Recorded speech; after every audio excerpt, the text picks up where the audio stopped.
A portable, versatile, 3D printed environmental chamber can help answer key questions in the field of organic electronics, particularly related to the degradation of devices under various conditions.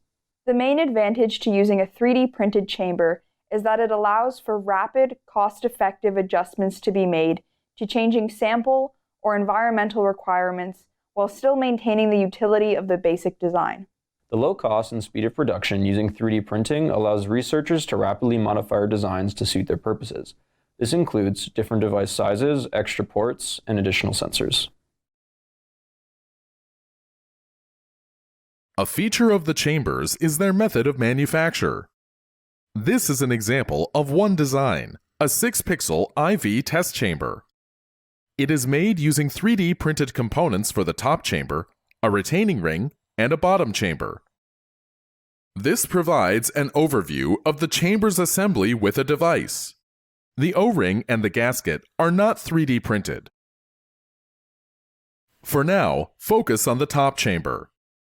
Have the interior face of the top chamber facing up. Locate one of the 4 pilot holes and drill a tapping hole. When all the holes are tapped, place a brass tapered threaded insert into one of them, smaller diameter down. Press the heated tip of a soldering iron into the threaded insert while applying nominal pressure to move the insert straight down. Stop when the top face of the insert is about 1 millimeter above the interior face of the top chamber. While the plastic is still hot, use the edge of a straight edge to lightly press the insert to be flush with the chamber face.